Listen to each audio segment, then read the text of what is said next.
I do not know why my microphone is only coming out on one side, so just do not mind it. Okay, so I want to show y'all this new thing I've been developing for the past few days. I have been working on something similar to this for 2 years, and that is SSRT, which is software simulated. No, it's simulated software ray tracing, and it's basically trying to bring ray tracing and real-time ray tracing to Roblox. And here it is. It's right here. It's off though.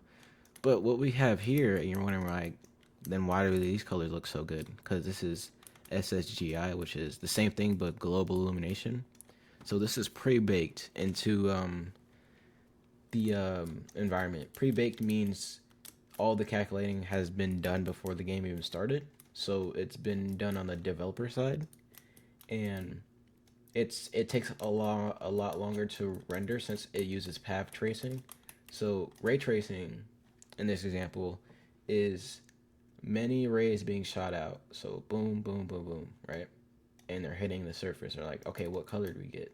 That's the color we got. Okay, so that's the color we got. We're gonna put that onto our lights, and then we're gonna average all of our rays together, and then we're gonna output that color and bounce it back into the environment.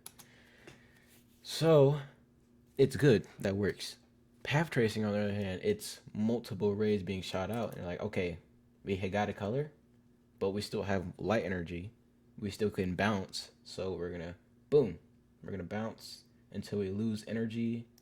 So we're gonna keep bouncing till we lose energy, or we lose rank length, or we hit back on the probe, or the exact same spot we hit, right? And then it gets all those, which in the pre-baked version or in the pre-lighting version, there's many arrays. There's a whole lot. There's a whole lot. So in this example, which is pretty extreme, I recommend lower than this. But if you really want a beautiful image, this is 16K. So there's 16K samples for each cube that's being the rays are being shot off, and they're going around bouncing, blah blah blah, looking for their colors. And then averaging in there. So that's why this looks so good, because there are smaller sample rates. So a really quick one would be like 128, 512. So it's going on a base of 32. So lowest would be like 32, which, to be honest, nothing really looks as good as like 1024. 1024, you can get a similar image to this, but it's not as good. It's gonna be a little specular, and by specular I mean like, if I can show it good on the video, but like right here, you can see like there's little lines, and it looks kind of weird, but like straight on you can not really see it. You can really only see it on the side and stuff. It looks a little weird, a little patchy, but with 124 and below, it kind of looks like that. So I call that 1K. 124 is 1K, and then we times that by 2K, so 248, and we get it like a pretty good image. So similar to this, I'd recommend for like a game you really plan on like publishing and stuff, and you want to use this. Also, just a disclaimer for right now, this is only for soft light graphical, since with realistic light, it'll like bounce off the ground and look really weird because I have a dot. So yeah, I'm using soft right now, but I can make it work for realistic, I'm pretty sure. So I use this for more like cartoony games and stuff. I don't know. Anyway, yeah. So what was I even on? Yeah, I was saying like 4K would be good for like just standardized, game publishment and stuff like that. We use 4K. If you want to go and stream as I did, it took a while for me, even though I have a pretty high end system. And right now my performance is doing pretty okay. Also, another error is there's like at times where basically what's emitting the light are a whole bunch of like little cubes, and there's a bunch over here, so that's why my frame's dropping, and there's not as much over here. So you can see there's also an error right here, but yeah, this works pretty well. As you can see, this lighting looks really nice. And if I can show you the other example real quick. Here is how it looks like before any of the lights are applied. As you can see, there's no lights. It's just bland dark, and you can use, you know, the regular global illumination, if that's what you want to call it, on here. But this doesn't look as good. This doesn't correctly brighten how the inside should look. It has this weird look right here. And this is just like not red. This is blue. Everything's pretty blue because the ground is pretty blue. But I mean that works. But I would use SSGI any other day. Not just because it's made for me, but this looks a lot better. This looks a lot better. Like this is correctly lit. That's correctly lit because they're pretty much different.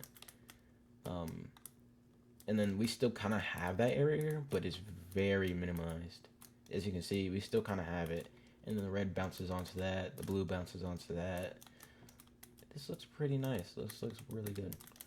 And then we also have our SSRT, which I would not recommend lower end systems running. Where is it? Right here. But this is what it does. It turns on the real-time ray tracing. Although this is a static environment. Also, another thing, as you can see, the color bounces onto our character. But yeah. So it doesn't really change a lot in static environments. If there's like moving environments, then it would change. And this is a pretty like tame example. If I can turn it up, the frames would get a lot lower. So the radius is just a circle around us to see like how many cubes and rays we should be shooting out. There's graphical settings on it. I should add that to here actually. But just turn that back down to 10. That's good. That's good enough. And as you can see, we do have a pretty nice crisp color. It does have like this weird flickering on it. If I can show a good example, as you can see, like right here. I don't know if you can tell. It's because it's finding so many colors, and I would say like just using the GI to do everything, it looks fine because it's a pretty good path tracing, high sample rates compared to the ray tracing, which is like a lot lower sample rates, but it's still, this path tracing still has dominance over the colors than compared to the ray tracing. But yeah, that's what it is. Also, let me show the plugin. It's gonna be a open and free plugin with like the code, open source, and all that. But yeah, so what we do here, as you can see, there's two parts we have. Okay, let me just show it with the move. So there's a part right here. There's a part all the way over here. So once we use selection, it calculates a whole box around it. So boom, a box. And then we can set the grid. I'd recommend doing this by base 32 or 64 too. If that makes any sense, just timesing it by 2, starting at 2. So what I did in this environment, I did 48 by 32 by 48, which there's a lot of cubes. There would be a lot of cubes, but it would be pretty well made. And then here's our sample rate. I would not recommend 12. I would recommend this, or for publishing this, which is pretty good. That's 4K. Ray bounces, you just find whatever you like. I did that, and then I did ray lengths at 500. And then there's saturations. This is the messed up part. I need to fix that. But yeah, saturation, I put mine here. Put the contrast to here. And then there's gamma, exposure. And the auto sun is something you don't really have to worry about. It just tries to calculate where the sun is coming from. So it's coming over here. That's where the rays you're going to be shooting. And once you bake, it's going to take like, probably, it depends on your system, I think. I would say it take like 5 minutes for this environment. If it's like a bigger environment than this, I would say just go with the shorter option, 2K. It's still going to look pretty good. But yeah, this is pretty well. It's well made. And yeah, this is my global illumination, and as you can see, the performance is pretty well. Unless you look at a lot of cubes, that's really the main problem. But yeah. See y'all later.